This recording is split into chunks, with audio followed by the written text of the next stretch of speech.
Welcome to Critical Junction, episode 62. I'm Mark. Oh, I'm Luke. I'm Otik. You wish. And on November 24th, 1971, a man calling himself Dan Cooper, later misreported as D.B. Cooper, hijacked Flight 305, a Boeing 727 bound from Portland to Seattle, demanded a $200,000 ransom along with 4 parachutes, and leapt from the plane into infamy, leaving behind very few clues about his true identity. As the story goes, the day before American Thanksgiving in 1971, a man described as being in his mid-40s, between 5'10" and 6 feet tall, and carrying a black briefcase, purchased a one-way ticket for the 30-minute flight from Portland to Seattle, took seat 18C, and ordered a bourbon and soda after lighting a cigarette. A short time after takeoff, Cooper handed a neatly handwritten note to flight attendant Florence Schaffner. Thinking nothing of it, Schaffner simply dropped the note into her purse, unopened and unread, until Cooper stopped her and whispered something along the lines of, "You'd better take a look at that note, I have a bomb." After she did so, Cooper asked her to sit beside him and opened the briefcase to display the bomb, which consisted of 8 red cylinders with red wires and a large cylindrical battery. Cooper then demanded $200,000 in $20 bills, 4 parachutes, and a fuel truck waiting in Seattle to refuel the plane when they landed at their destination. Schaffner communicated this information to the pilot, who in turn alerted the authorities. The airline's president, Donald Nyrop, authorized payment of the ransom and instructed all airline personnel to comply with Cooper's demands. Following a lengthy delay, the plane finally landed in Seattle, and Cooper exchanged the flight's 36 passengers for the money and parachutes, but kept several of the flight crew aboard, ordering them to take off again and set course for Mexico City.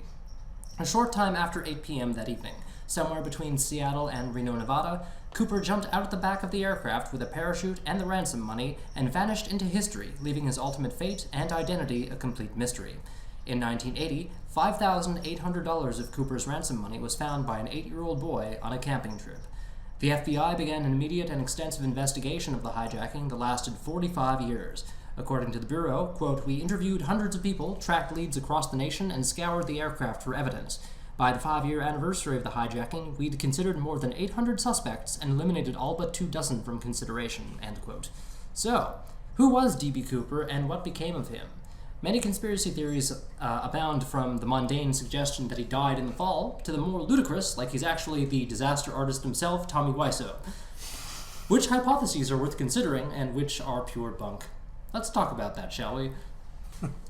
So, where did this kid find the money? He found it during a camping trip on a beach. Okay. And they traced it, like, they traced it back to him? Yeah, because the FBI had recorded all the serial numbers of the money that they gave to him. So Right. they matched it up and determined that this was a pile of money from the D.B. Cooper ransom. Okay. Yeah. So, I mean, there's some evidence as to whereabouts he would have landed, I guess? I mean, Not necessarily, because... Since it's on a riverbank, it could have floated down from God knows how far away. Right, you know, right. Yeah. And then just... And they also...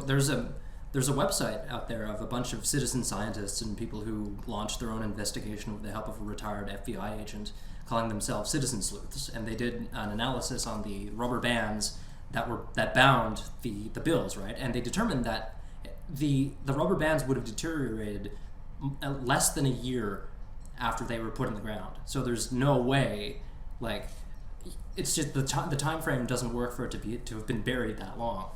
Yeah, so I read about some of that stuff that people are insisting that he came back a few years later to bury that money there, with new rubber bands to drum up or to thumb his nose at the FBI. Or Did they serial band the rubber band? They didn't serial number the rubber bands. They should have done that, right? Yeah, but I just don't buy that.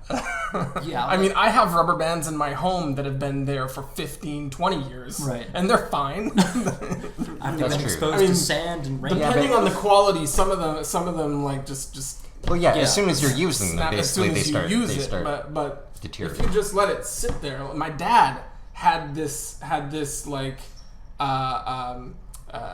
bigger than a softball, just this big giant ball of rubber bands that he started with a penny in the middle. Oh, nice. To get this is similar to the tin ball that you could make, like the tinfoil ball, Right. But I think it has something to do with, like, just the poor quality of the band and the fact that it was exposed to the elements for. But that's just it. If how the money got there was that it actually was like in the bank bag or whatever that it was originally in, and that bank bag flowed down the river, and then it opened up, and a few of the bills, a few of the little piles of bills floated out or came out of it, and so you get these little clusters of bills that are just a little bit everywhere throughout the forest of the gigantic wilderness of Washington State. You know, then you're not going to find anything else necessarily if you just comb that one little area where those bills happen to I don't know about out. And if they were not too long before in the bag together, then that could have preserved them. Right. Maybe being in the water or something preserved the rubber bands or something. Maybe. Yeah, I don't know. But the bills themselves were like in horrible condition. Yeah. They were falling apart and unusable. But so I don't know. I don't know how the bills got there. I don't know why it was so far away from the area that he was supposedly would have landed in.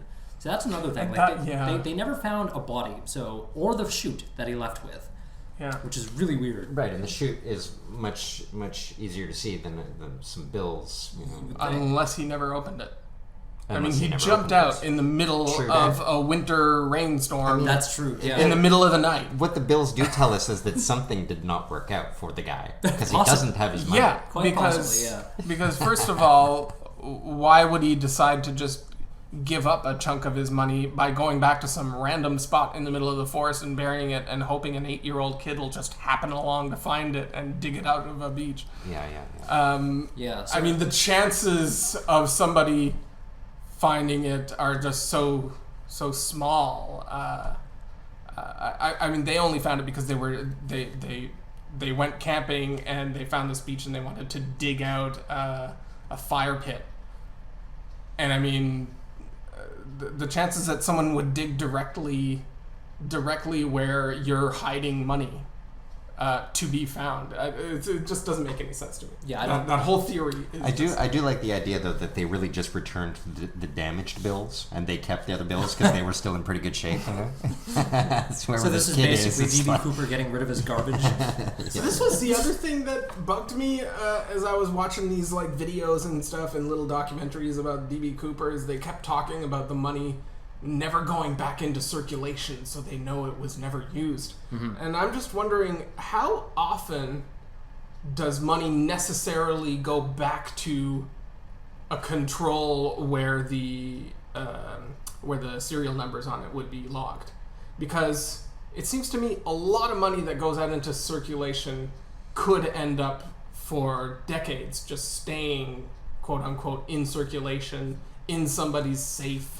Well, sure. In a particular network of under the table kind of commerce, you know, like it's easy for him to just use the $200,000 in the underground, you know, just for nefarious purposes or whatever. Right, like has nobody ever heard of money laundering or? Yeah, exactly. He could have laundered the money to the Cayman Islands and just you know lived like a king if he survived.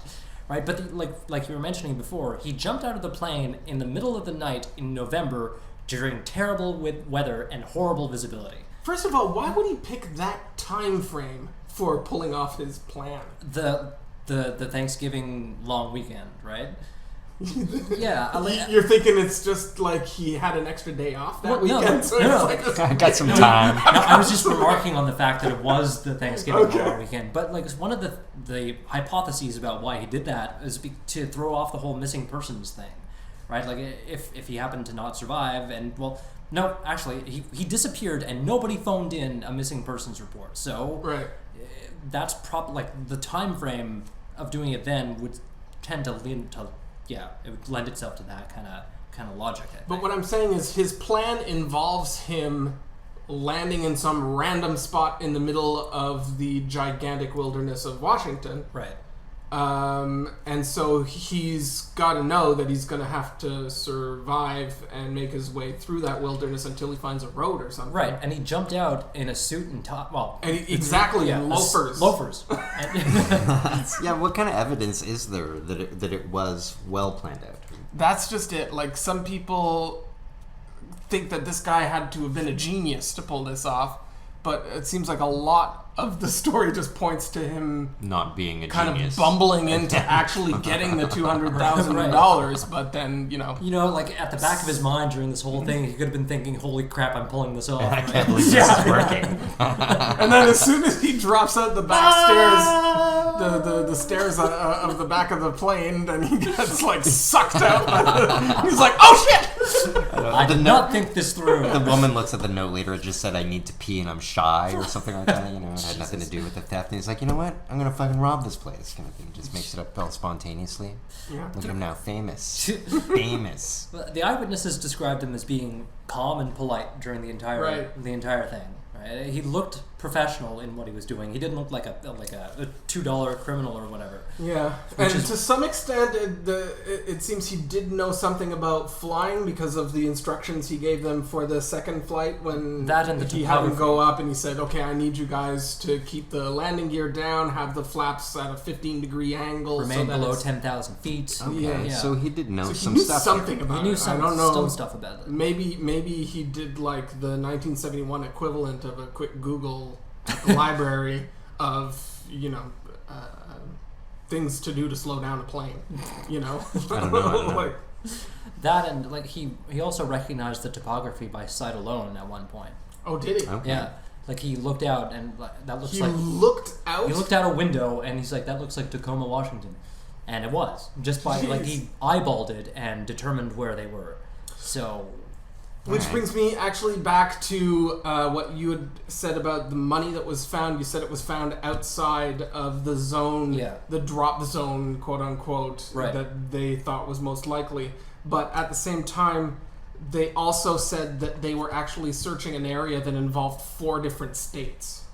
So what's the greater 4-state zone versus that small particular drop zone? I retract my statement because I didn't know that. Is there some confusion though about where he actually was flying, sort of thing? Because he did take them off course, right? Completely off course, did he not? Well, yeah, from Seattle to when they refueled in Seattle, he instructed them to fly below 10,000 feet and set course for Mexico City. Okay. And he jumped somewhere between Seattle and Reno, Nevada. So I don't know why he chose Mexico City as a destination. Was it to throw them off, or what was the reasoning behind that? I have no idea. Probably. I mean, if he's jumping out right away after they fly off, I guess he jumped out a half hour or something after they took off. So that's shortly off after the ascent and after you actually hit your 10,000 feet roof or whatever. And so he wants to jump out near Washington, which is right near the Canadian border. Right. I'm thinking he tells them, "Oh, I'm going to tell them I'm going to Mexico City, and I'm going to go in the opposite direction," like some kind of 1940s cartoon. Right. Where the guy goes, "He went that way." Speaking of the Canadian border, there's another theory that suggests that he was in fact Canadian. Yeah. Because of the name, Dan Cooper, which matched a comic book that was only circulated in Belgium and Canada, and it was exclusively in French. And the protagonist of this comic book was I think he was a pilot or something. Wait, the Dan Cooper comic was only printed in French? And yeah, it was only printed in French in Belgium and in Canada. Huh. Well, there you go. Why did you have the Dan No, Cooper? I just thought it was because I just knew about the comic being Canadian or whatever, but I didn't know that it was only printed in French, and I find that weird since the name of it is an English name. Yeah, it is kind of weird. Well, it's pronounced French, though. Dan Cooper. Dan Cooper. Dan Cooper. Dan. And yeah, so they described him as having no particular accent in his speech. Right. He was well spoken. He had an intelligent vocabulary, and he didn't have a discernible accent. Yeah, I mean, Sounds all Canadian. that means to regular American folk of 1971 is that he didn't have a ridiculous foreigner accent. Yeah. That's all that means. So I don't buy this. Saying he didn't have an accent just means he spoke American. I don't buy this theory whatsoever. Mainly because the only 2 pieces of evidence to back it up are the comic book idea. Dan Cooper. Dan Cooper. And the fact that he didn't have an accent. And the other piece was that he asked for the $200,000 in negotiable American currency, which quote unquote no American would have asked for. So he must have been Canadian. Yeah, like what Canadian would use the phrase? Like that's a super common Canadian phrase. Yeah, negotiable American currency. Hello, I May would I like have some my American- double, and I will pay you in negotiable Canadian currency. Oh, why, yes, sir. Here's your coffee, and here's your negotiable change. Well, I like hearing about the plan, like the things that were actually a success with him, sort of thing. So is there more little tidbits, like more things that he tried? Was there anything that he tried to put into play and didn't work out, or anything like that? No, he pulled it off. Okay, He so pulled off everything the that he whole seemed to stunt. set forth with did succeed. Yeah. Yeah, it did succeed, but the funny thing is that he starts, instead of starting off with the resources you need, it's like his plan involves him getting the Accumulating the resources while he's in the middle of Like the a plan. video game or something. Like why he wouldn't show up on the plane With a duffel bag full with of a duffel parachutes. bag of his own parachute. Like, why would he be counting on somebody else to pack a parachute? Wait, first why did of he need all, 4 for him? parachutes? He wanted 4 parachutes? He wanted front and back and 2 backups, I think. Something like that. Well, what I heard was that what he asked for was 2 chutes and 2 That was it. 2 2 shoots reserves. and 2 reserves. Yeah. Right? So when he says 2 chutes, he means like the backpack chutes, and reserves means the ones that you stick on your belly that are like a backup chute. the emergency shoots. Yeah. There's a weird back and forth between he must have been an expert like paratrooper or whatever, and he was a fucking idiot because first of all he asked for the 2 chutes and the backups. Tends to lend itself to the expert notion. But then the chutes that he got, one of them was a training chute that was sewn shut and didn't open, but he selected that one as his backup anyway. So It was sewn shut? it was sewn. It wouldn't deploy. It's a training chute, right? So he picks that one as well as the non-steerable military parachute. Yeah. You'd think if he were an expert, he would have chosen a chute that he could steer away from a pointed tree or something on his way down. He seems to have no knowledge of how shoots work when he actually gets them. That's the weird thing, right? Because like It's like he read in a book. Yeah. Oh, there's chutes and then there's reserves. Better ask for both. Better ask for that. And then he asks for it, but he doesn't. He doesn't check the chutes or whatever, and doesn't pick the one that can steer him out of danger. I don't know how evident it is that it's not a functioning chute and stuff like that, And it's Yeah. you're saying it's sewn up. I mean, it sounds like it's evident, but I really don't know. I don't know either. I don't know what these things Yeah, look like. I don't know what it really means. That's another appearance-wise thing and stuff. to think about. That's true, and that would kind of let him off the hook a bit for that that one For quote not unquote understanding. mistake. Yeah. Right. And not understanding, so- and there's different choices of chutes on this plane, and he Well, doesn't no, because choose. they the best one. they landed the plane in Seattle, which is at which point he exchanged the passengers, all 36 of them, for the chutes and the money. Yeah. So some guy in plain clothes brought the stuff up to the plane for him and All right. Now, gave he it to let- one of the flight attendants, brought it into the plane, and then at that point, when they took off again, he made a selection. Okay, so if he has any knowledge of chutes, I'm thinking he's choosing the one he's most familiar with. So what kind of chutes did he choose? He chose a military parachute that could not be steered. So one Right, of those, but like, it was an mushroom old. But that bubbles. was the older of the two, and the Yeah. other one that could be steered was a newer model that he might not be familiar with. Never read. If he were in the military and were familiar with chutes because he had done some Right. training involving parachuting. And Yeah, as whatever. one theory goes, he may have been a paratrooper in Vietnam. Right. Because of his quote-unquote knowledge of parachutes and all that stuff. or he but- could have just had some general, air knowledge from war stuff, having Or been in maybe there. he read a book, like Or we maybe he mentioned read a earlier. book. You know, Yeah. And he was just well spoken, so Yeah. he seemed smart. Maybe Right, yeah. maybe the 'Cause he Dan was Cooper Canadian. 'Cause he was maybe the Dan Cooper Don't. comics talk about reserve shoots and Then- yeah. gave him It'd be every single hilarious. piece of information he needed. So he pulled off the greatest hijacking in U.S. history by reading a couple of comic books. Canadian comic Canadian books. comic books. Well, I always find that watching these true crime type shows, like Unsolved Mysteries or whatever, like the Right. true crime ones, the most disturbing Forensic ones are Files. where the plan doesn't seem to be very thought out, and then they And they just work out. Yeah. or they don't work out, and they just end up killing people or whatever. Oh, like, yeah, yeah. It doesn't seem like many of these plans are worked out very well. Right. Like criminals do not seem very smart. Well, yeah, like, in okay, most cases. If he got away with it, then yes, it worked out. But if he died on the way down, it definitely didn't. And that it's a mystery, I guess, is his greatest success, because he becomes this like a Schrödinger cat success story sort of thing. We don't know. He is kind of alive still in our minds, right? Because we don't know. Maybe, but the other thing about the argument you were just making before about things just not working out, that goes both ways. That actually goes for the investigators, right? For law enforcement too. They don't. Every investigation they do doesn't go off without a hitch. It's not like every case they investigate actually comes out by pinning the right guy when it's not a. You're right. When it's not a caught red-handed kind of situation. Right. You know, we just wouldn't hear about the success stories. Is almost what we're saying as well. Or you only hear about the success stories is the thing. Right. But, you know, who knows what the split is? Is it 50-50? Or is it even that good? You know what I'm saying? Right. Yeah, like... So what comes out of this whole mysterious D.B. Cooper legend is, like, the conspiracy theories that that the FBI is embarrassed by the fact that they weren't able to solve this case, so they're trying to suppress it, and they're trying to. One of those theories goes something along the lines of it was set up by the FBI to get rid of a CIA operative at some point. Like D.B. Cooper was an operative that they just wanted to make disappear. That's like one of the more recent people who have been proposed to be D.B. Cooper, right? Yeah. They published a book recently, or something, and basically this publishing house was kind of pinning their launch or something on this one D.B. Cooper book or something like that. It seemed like it just seems like complete speculation. I haven't read the book, so me neither. I'm just speaking offhandedly, but I don't. How would you determine that? Like, how would you go about, demonstrating that this theory is accurate?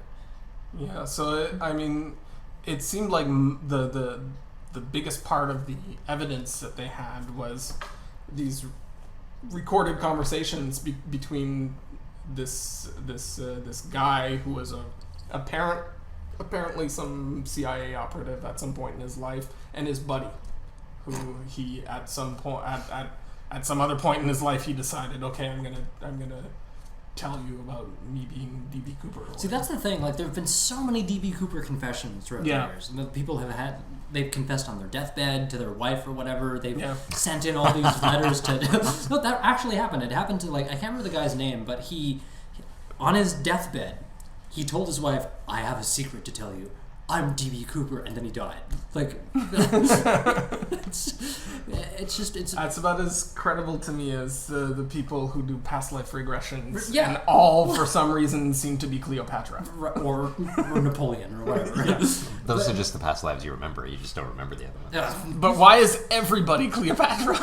Everyone's everyone, man. Right. I forgot.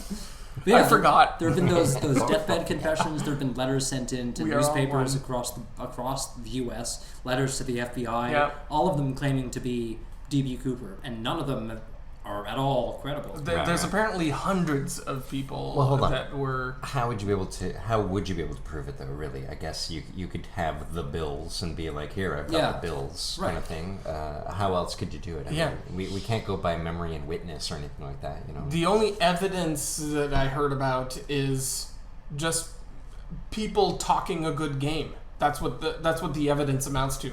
It doesn't seem like there's any actual physical evidence that says, "Oh, you are definitely the guy. Here's the other $195,000. Here's here's the briefcase I used and the bomb I made." Right. Imagine that's the rest of his life now, though. He's just trying to prove it, and he can't. Look, I'm telling you, I'm D.B. Cooper. It's Dan. The name is Dan. It's become a big ego dance, and he's just that's really the other funny unfulfilled thing, in life. right? Is that apparently the DB name is just because of like a mistake that some of the reporters made. See, the news footage that came out the day after the hijacking called him D.A. Cooper. Oh, really? For some reason, and then it became D.B. Cooper, which stuck in the public's mind for the rest of the 45 years. Apparently they began their investigation by just looking in the phone book for anyone in the area who might be D. Cooper. They arrested a D.B. Cooper. So they arrested a D.B. Cooper. he'd had a run-in with the law at one point, but then they just released him. But they released him because he probably had an alibi or something, and it wasn't. It was Thanksgiving, so he was at home with his family. So they're like, "Fuck it." That's hilarious. Okay, so the name has nothing to do. Well, I think the DB might have come from the reporters hearing about this random guy that was arrested that happened to be called DB Cooper, and so they just said, "Oh, so DB Cooper is the one that did this." So he wasn't referring to himself as anything. No, he called himself Dan. He just called himself Dan. The name on the ticket is Dan Cooper. Oh, okay. Yeah. So you have to give your name when you buy the ticket, but apparently you didn't have to actually give ID. Right. So that doesn't mean anything there. You just have to walk up to a counter and say, "I'm John Smith." Like you said, give me a ticket, please. He packed the bomb. He had the bomb on him. He didn't pack parachutes. Yeah, he packed the bomb, but did not pack parachutes. So he was half prepared for this job, I guess. Some people have tried to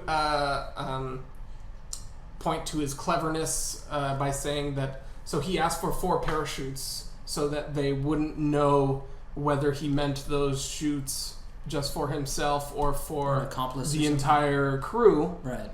So that he could make sure that they wouldn't sabotage the chute that he asked for, in the hopes that he would just put on the chute and jump out and die and go recover the money later. Reverse firing squad logic. Yeah, pretty much. Yeah.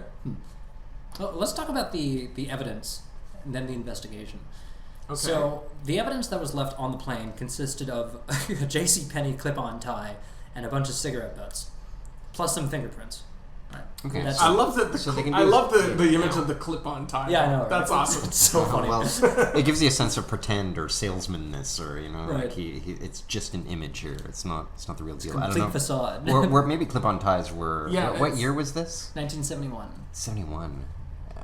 Yeah, that is kind of the heyday of the clip-on. Like people would have been wearing clip-ons like any other tie. Okay, yeah. So let's talk about that tie. So clip-on.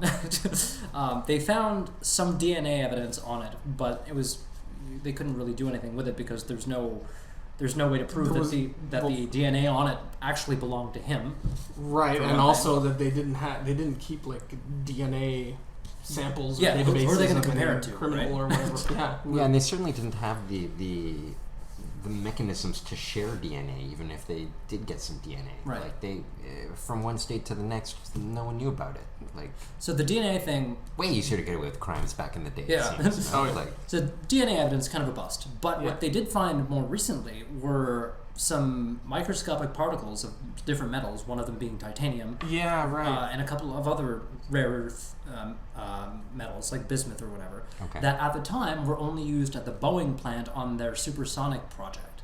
So the idea is that he must have been an employee at Boeing, and the fact that he wore the tie would suggest that he was either an engineer or a project manager, because those were the only 2 types of people to wear ties in that particular facility.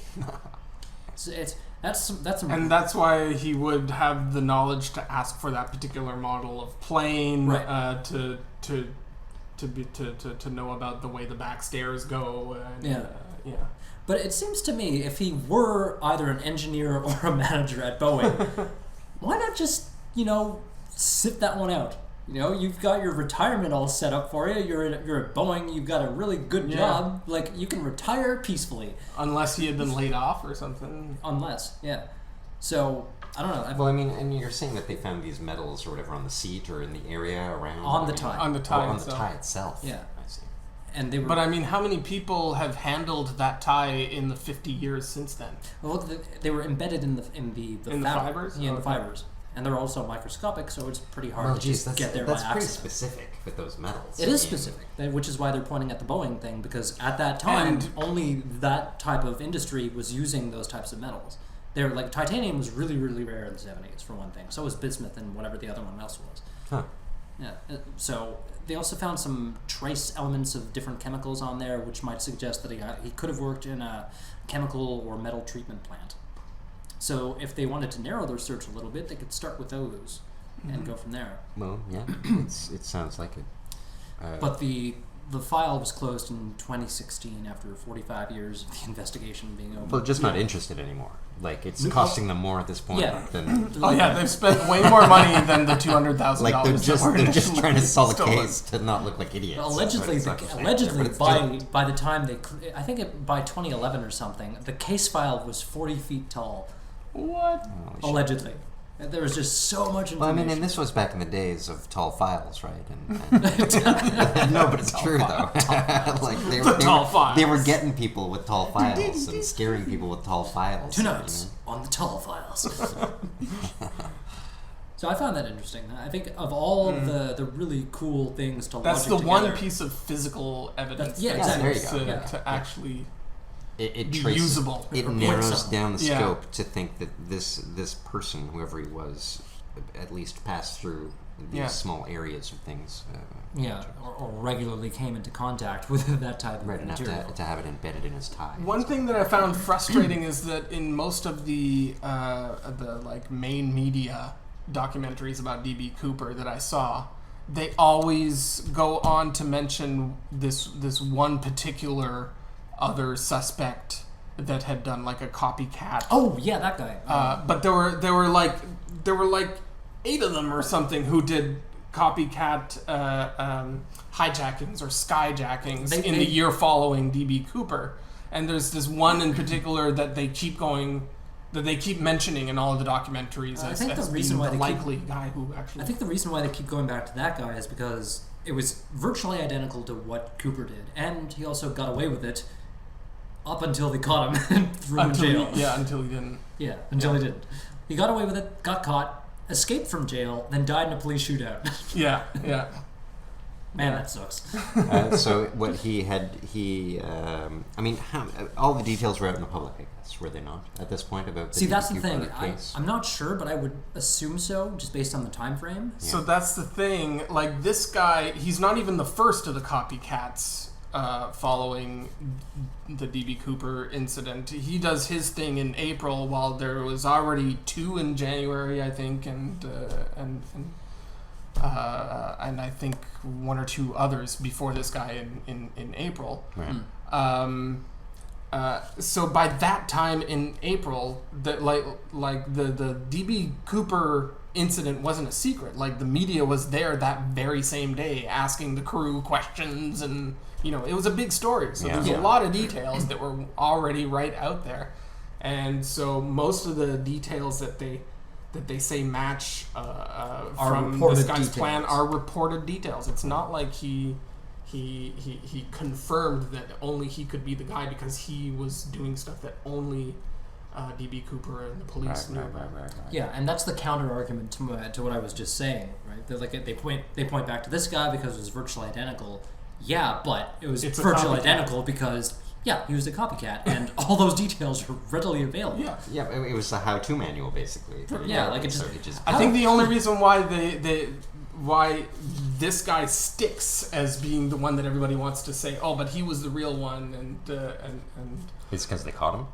No, it's because for a time he actually did manage to pull it off until he was caught. But there's some, but there again, the reason why he was caught is directly because of those are major differences with the D.B. Cooper thing. For example, he left his fingerprints on like a magazine and stuff that he was flipping through, while D.B. Cooper didn't leave any fingerprints. Right. So this guy was easily found right off the fingerprints.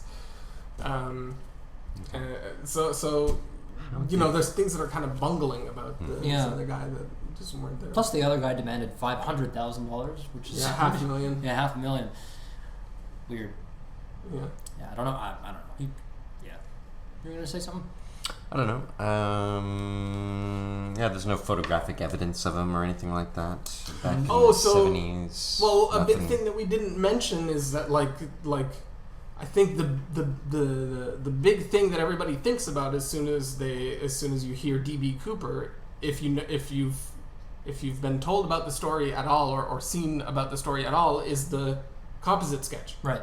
So there were a few composite sketches that were made. Okay.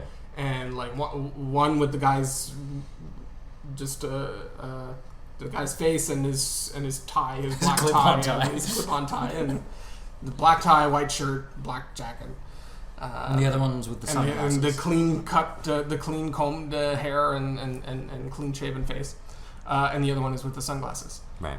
So it's like a kind of like a slick James Bondy kind of everyman kind of image, but a clean cut man kind of image that people are able to project a lot of shit on. Right, you know, right. Yeah. like he's kind of a It's The pretty everyman. generic. yeah, he's kind of a passe-partout kind of thing that anybody can sort of relate to by projecting what they want onto it. Okay. So that's why it sticks, I think. I see. Yeah. I see. Yeah. Struck a chord. A lot of people match the physicals. Like, they had hundreds, if Well, not that's just thousands it. of Like, suspects. almost anybody you can think of can make themselves match that. Right. Match those sketches, right? Because it's such a like bland kind of middle-aged white guy, you know, Right. who's neither fat nor overly skinny. He's not some- super tall or super short. He's like the definition. He's just right. He's like the definition of the most average guy ever. He's painfully average. So what is it about the D.B. Cooper mystery, do you guys think, that's so enticing to people? It's so popular. Like, why is it stuck in popular culture for all these years? Well, I think Is some it of the these fact things that that he you got just away with touched it? on. Yeah, I think also, yes, it's left open. The fact that you get this iconic image. Right. Yeah, that in combination, with the image thing, the everyman thing. It's got a bit of a Robin Hood-ness to it, you know, like it's like a- adventurous. Or No one maybe was hurt, maybe right? He was maybe hurt. He not was- so much Robin Hood as Jesse James. You know, like instead of The outlaw. a train robber, he's robbing a plane. Right. But he's definitely a crook. He's not stealing to give to the poor. There, he's just a guy that's stealing. He's just a thief. He's just a thief, but that's He's doing it in a super action movie kind of way, Right, because it's he's jumping flawless. out of a Proto plane. James Bondish. Kinda, Yeah. yeah. Did you guys know there's a Cooper convention every year? Where? It's called CooperCon, and it's in Portland. CooperCon? Yeah. They actually have CooperCon every Wow. November. Everybody shows up with a clip-on tie. They bring in a panel of experts, and they all discuss the various theories. You have like contests, like who wore the clip-on tie the best. D.B. Cooper lookalikes, cosplaying D.B. Yeah. Cooper. Easiest cosplay ever. Seriously. But I don't know. I think that's interesting that it's so popular that they have their own convention every year. Yeah, I don't imagine it's anything like Comic-Con or whatever, but like it's. So I heard somewhere, I mentioned this to one of you guys or both of you, but I heard somewhere that they had based the Agent Cooper in Twin Peaks character Oh, right, yeah. on Oh, D.B. yeah. Cooper, Right, or at okay. least his look. Yeah. I'm not sure if I heard that. I Cleanness. think I might have heard that directly from what's the actor's name? I don't. The guy, remember. the guy that plays Agent Cooper in Twin Peaks, and Judd. no, I don't know. he plays Muad'Dib Yes, in I know. Mc something McLaughlin. McLaughlin. Yeah, Something. Kyle McLaughlin. Kyle McLaughlin. Yeah, so I think I saw Speaking of generic, I think I saw an interview with him where he mentioned it. I'm not sure if I can't remember whether he was saying that he had seen or known something about D.B. Cooper and decided to propose that as a look for the character, or whether it was his character was written that way by the writers. So D.B. Anyway. Cooper was also a recurring character on Prison Break. Oh, really? Yeah, he was. I never followed that show. I never watched it. I got Is it any super good? into it recently. Oh, yeah. It sucks you in, man. did it pay any reference to that character? Was he sort of the tall, dark, handsome character? Well, in a sense? he was in prison, in the first season, and for the longest time he denied it. You're crazy. But eventually, it's me. I'm D.B. Cooper. I did it, and he shows one of the bills that serial number matches. So he was D.B. Cooper, I and see, they lead okay. them to. He leads the gang to where he buried the money. It's under the silo in some place in Washington State. Why would you steal money only to bury it and forget it? You got arrested. That's like So I'm going to suggest then that another reason would be that he may have left treasure. It becomes like a treasure hunt to find this guy. Right. Okay. That's another reason. It's almost equivalent to pirate stuff kind of thing, right? Right, like a pirate legend. Yeah. Like he not only got away. Let's with the go crime, into the but woods that's and try and find DB's His hidden treasure. stash. It becomes like a lottery sort of Right, thing, right? A human lottery. Come find me. If you do, you'll get my treasure. Yeah. Kind of thing. Yeah. But yeah, super popular in pop culture. Like so many books have been written about this. There's the Prison Break connection. There's the Twin Peaks connection. D.B. Cooper is pretty ubiquitous in the minds of people and has been since all of this happened. And I think one of the reasons is because he seemingly pulled it off, right? Yeah. If he didn't die, then he pulled it off. Yeah, he pulled off the appearance of it, at least. Yeah, he pulled off the appearance. Let's go with that. He definitely pulled off the appearance of having successfully, and if that's a really elaborate way to commit suicide, that's pretty fun. That's pretty cool. You know? Yeah. Thanks for that. You know, leave like a legend behind when you commit suicide, like as if you're doing something. I will become a myth. Different. Yeah, I will become a myth. And he just fucking never opens up the chute and is like, fuck it. One of the things I heard. Lay me off from Boeing, will you? Another thing I heard was from the stewardess who apparently had asked him, why are you so mad at this airline or whatever? And he goes, oh, I'm not mad at the airline, I'm just mad. Or something like that. Yeah, well, Really? There you go. He was the Hulk. Or I'm just angry, like a rebel without a cause. He's not rebelling against some particular body. He's just rebelling. I'm not angry at the airline. I'm just angry. Puts on his sunglasses, jumps off the plane. And then Led Zeppelin kicks in. D.B. Cooper. That's good. It's funny. Yeah. So pop culture, talked about that. Talked about the. Let's go back to the evidence a little bit because. Right. So there's the There's time. What we got? No, not really. Oh, okay.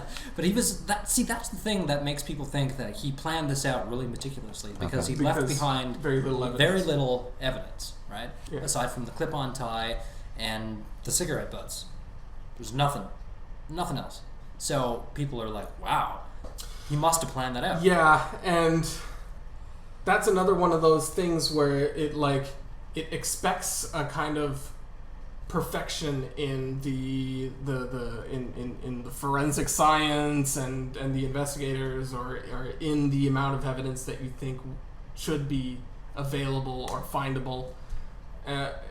And like there's things about it, like the fact that like the guy was drinking from a glass. He was drinking. He's famous for drinking bourbon and stuff. And apparently they just took the glass and washed it. And Yeah. it was put back with all the other dirty glasses. This Oh, was he's in not the going days to hijack before. the plane. Better wash So this they couldn't- glass now. This was in the days before DNA testing and that sort of Yeah, but they had had investigation process. fingerprint. They had fingerprint technology for at least 100 years. Yeah. Like it's the late 1800s, right, where Yeah. they start using fingerprint technology. So that's not new. Well, I mean, all of that CSI stuff, the really high-tech stuff, really only became popular after OJ. No? Yeah. Like, it's really, really recent. After OJ? The DNA stuff, and I'm talking like the high-tech, like CSI laboratory bullshit stuff that they do in like a couple of I'm moments not on the sure about show, the but it history. takes like months. I'm not sure about DNA stuff for sure, but other forensic techniques and technologies. Yeah, those have been around for a while. Were big. I know, like in the 70s is when they really started on Files. the Collecting big files. behavioral psychology with Right. like serial killers and stuff Trying like to that. Like I don't know if understand you've it. watched Profiling and Profiling, yeah. If you've watched that Manhunt, Well, I think it's Manhunt. I'm understanding now that the TV 70s show. was a sort of big into trying to tell people how to live, kind of thing. You know, like it was big into the dystopian novels, trying to show people how to really live. So showing you the contrast and stuff like that. Basing this on some Blu-ray expert. In the 70s, Yeah. I think culturally it was like that. But then there was also like a movement in the 70s coming out of the liberal movements of the 60s, right? Like people bucking against the what society has evolved to be. So society has evolved to be what you just described, but there are like intellectual kind of movements to be about postmodernism and stuff, and deconstructing that kind of of. Everything fell apart in the 70s is what we're getting at here. I guess. Yeah. So it's like this golden era, yet also the collapse as well. It's good. 70s. It's Collapse good. of moral fabric in the United States. Boy, we're starting to sound like Republicans. I was going to try a Rush Limbaugh impression, but decided against it. What else can we talk about? Kids are like, who's Rush Limbaugh? Oh, Jesus. Who's Rush Limbaugh? Did I just date myself on that one? Yeah. Possibly. Yeah. Well, I mean, we're talking about D.B. Cooper. That's dating ourselves. Yeah, I'm sure there's a lot of young people now that don't know about D.B. Cooper. I mean, he has been sort of a constant recurrence in pop culture throughout the years. He sort of gets pulled back into pop culture by someone who remembers him and figures, hey, now's the time. We haven't heard about this guy for a while. And tonight, that someone is us. I can be the guy to get the likes if I... Today, that's us. I bring it up, yeah. Yeah. I guess. Yeah. We're reawakening the myth of D.B. Cooper for the likes. Yeah. But I kind of like the idea that it's just like a modern legend. So Yeah. it's a... He's like Bigfoot.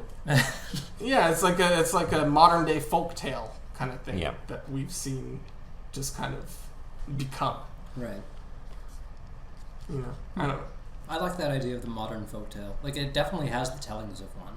You know, this guy who robbed a plane and vanished into thin air, you know, how is that not appealing? Yeah. It's a cool story. Yeah.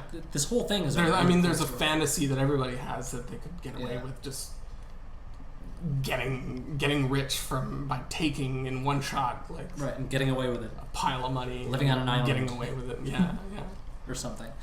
So let's assume he did get away with it, and like he lived, right? He survived the fall. Okay. Managed to somehow stash the parachute somewhere because he's not going to take it with him, right? That would be What? This is all speculation at this point, but what do you think? Where do you think he would have gone? Like, it's in the wilderness now between Reno and Seattle, right? It's the middle of it's middle of November. Yeah. He's got his trench coat and his loafers on. Where would he have gone? What would he have done? Well, the truth is, once you get anywhere, you can get everywhere eventually. Like, it just takes some time and some effort, kind of thing. I mean, how many homeless people are there wandering around the U.S., right? Like, I'm almost skeptical that he would be noticed at all. Like, he could just, as soon as he lands, if he lands near a road, he could just walk anywhere and see, that's why some people speculated that he did. That's the reason why he wore the suit and tie is because he would have looked more presentable if he had been found at the side of the road or whatever, right? Trying to hitch a ride. But $200,000 in his. But he undercuts that by removing his tie in that like kind of movie magic kind of fashion, like as if he's like pulling the fake mustache off and tossing it. You know? No, leaving the tie rips off his clip-on tie and tosses it as he jumps out the door in the face of the steward. Leaving the tie behind, it gives it a feel of he's left work and had a bad day. That's what that feels like. He's like, all right, here we go. The whole bourbon thing at the beginning of the story kind of reminds me of that too. Like, That's it's a tough day at work. Give me that's a another thing that I think I've hooks got an people. idea. You know? I left a note in your wallet. What do you think of my idea? There's something also about bourbon drinkers that for some reason people think is more cool than some other kind of drink. I don't know. Well, do you know? Have you guys? I've heard cognac being like gotten this impression that some people think it's cooler to be like a brown drinker. I've heard that about cognac drinkers. Yeah, cognac is... That's more debonair, though. Yeah, that's what I was going to say. I was looking for the word debonair. Bourbon, that's a man's drink. And, and a guy who drinks bourbon and smokes cigarettes, he's a man's man. She's the Marlboro man. Yeah. I've never actually... Well, I may have heard that. I'm not sure. Like Hemingway probably drank bourbon. I would Probably. think, you know, like the man's man thing. That's it. Yeah. So that's another cool point in D.B. Cooper's favor. Yeah, that's well, what it sounds like he to was identify basically with him. Don Draper from Mad Men who decided to go Exactly. You know, Went rogue. so I think that adds to the mystique, right? His tall, dark, and handsomeness. You know. Yeah, the whole aesthetic of the entire story is just like as if it was like that kind of lifestyle design that's aimed in an advertisement at a particular demographic. That could have been a good ending for Mad Men, though. With D.B. Cooper? Oh my god, yeah, that would have been awesome. He's D.B. Cooper. He's D.B. Cooper at the end. That would have been good. There's so many shows that can end in a really awesome way by just declaring, I am D.B. Cooper. They jump out. The Sopranos or whatever, instead of the fade to black thing, I'm D.B. Cooper. Like, what? What? This whole time? Yeah. For $200,000. What does that amount to, anyway, in today's currency? About $1 million and something. Yeah. It was pretty significant for the time. Yeah. Yet not too significant. Like it was the amount that he could have. It makes you an instant millionaire in 1971, right. but not like an unreasonable millionaire. Just $1 million. Just one. Cool mill. A cool mill. Yeah. So, that's that. D.B. Cooper. Yeah. The myth, the legend. Don Cooper. Don Cooper. Don Cooper.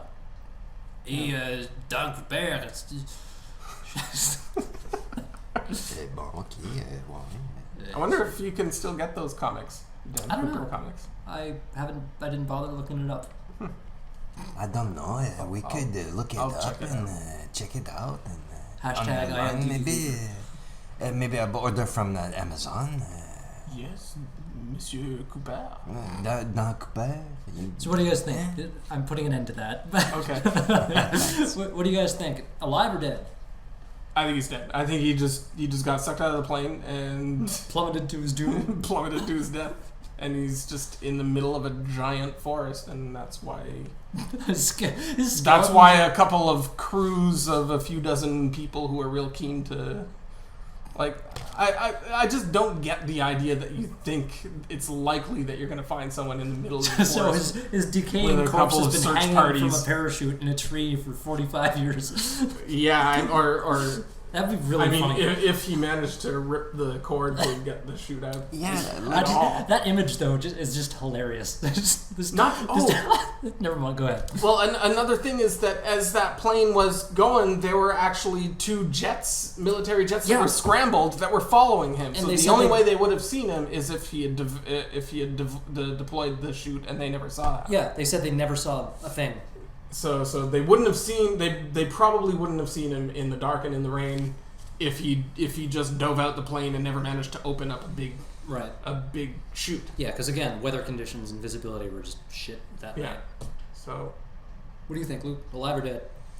Well, I mean, it doesn't. I mean, really, I don't know. I like the idea of keeping that mystery alive, but my hunch is that he didn't survive. I don't think it seems like a very planned out thing. Like it just seems unrealistic. This how would he get anywhere afterwards? He's in the middle of the wilderness. The thing that always shocks me when I'm flying over North America is, even though it's like the modern age and there's all kinds of urbanization and pollution everywhere, but at the same time, when you're flying over everything, what's surprising is how little signs of humans there are in a lot of places. Like how a lot of it is just frigging like buttfuck nowhereness. Yeah, it's just green for miles. Right? Just trees and hills and just nothingness. Kind of. It's possible he survived. It's possible he survived, but if he did survive, there's also a not insignificant chance that he might have just been lost in the forest. You know? And even if he did manage the truth against all odds, the evidence points to if he survived, he did not survive with the money because they found some of it having deteriorated. I think that's a huge piece of evidence that he didn't get away with. That he did not get away with it. I would tend to agree with that too. Because why would you give Why would you drop any of your money? Unless he's just trying to divest himself of the whole thing and wanted to just really disappear. Get rid of the marked or serialized bills. I wonder if maybe that doesn't make any money. Like maybe he got away. Maybe he did get away, and he's watching the news and he sees. Oh right, they mentioned we of course cataloged all the numbers on the bills, and he's like, oh fuck, I can't see any of this money, so fuck it. I never thought of that. I didn't think of that. Oh well. It just all adds up to it's not very planned out, you know. It sounds like it was like a spontaneous, it was made to interesting look like idea. it was planned out. Yeah, right. Like the guy was smoking a doob with his buddy. You know, and he was really like, cool, "Whoa, that's brilliant, man!" So they came up with just enough to look brilliant to a couple of stoners, but not enough to actually. They went a little too far. Yeah. So as for me, I don't know.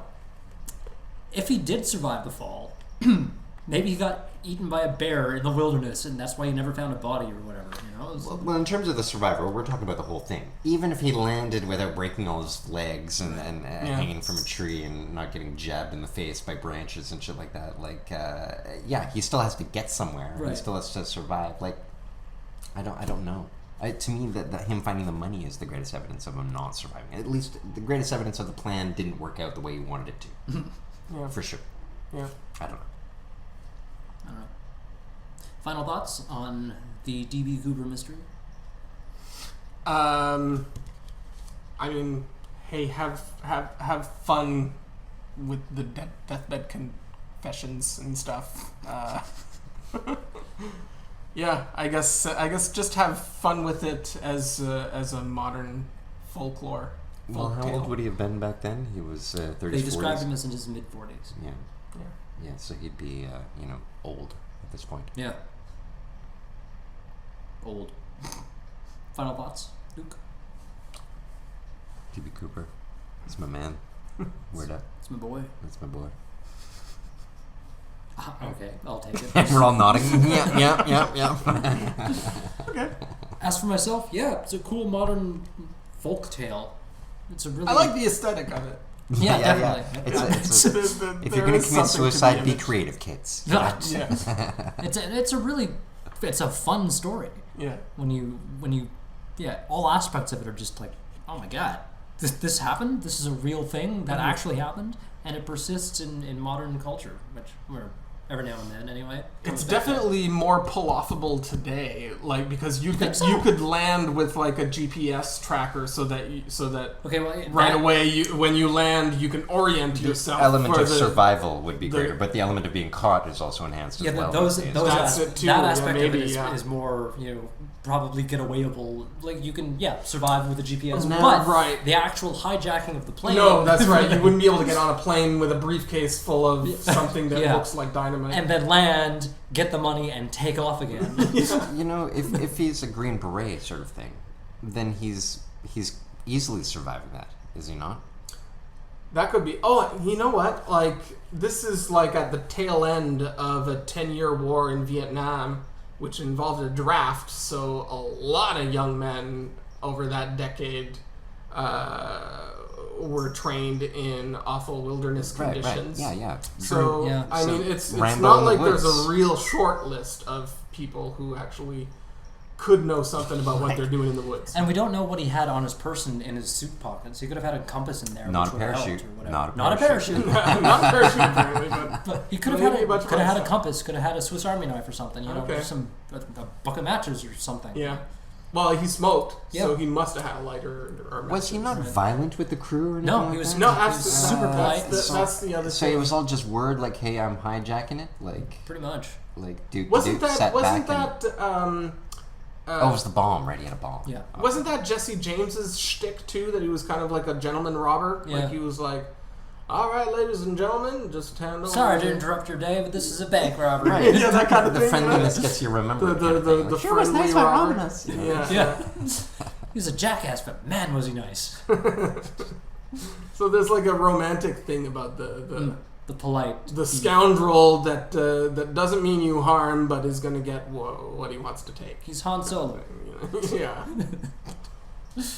Yeah. Who knows? Who knows? I'm gonna go with he was Rambo and he survives, and he's Okay. now living. He's living with his love. There's something more. And it's There's Randy. something. His name's There's something Randy. more wondrous about that. Not conclusion, but just that. Taking that position on it. Well- I think that he probably just splatted on the ground or got impaled on a branch, but that's like kind of a cynical kind of end of story. It just ends there kind of thing. Yeah, that would be all things considered, that would be a That's just shit lame. ending. To the Yeah. story. I don't know. Not really, because we never find out. So it becomes that tree falling in the forest that no one Right. hears, right? So he still becomes this. If a he's man still- falls in the forest and no one- splats on the ground, does anyone hear it? Does he have $200,000? Does he? It does. Yeah. My final thought. Cool story, bro. It's an awesome folktale, like I said, and I want that romantic ending to the story. I want him to have survived and is now living on some island in his golden years with a pile of cash, just living the dream. On the other hand, who knows? This has been Critical Junction, episode 62. I'm Mark. It's a lot of episodes. I'm still Luke, And I'm still Otique. the little wooden baby. As always, thanks for listening, and until next time, keep thinking critically.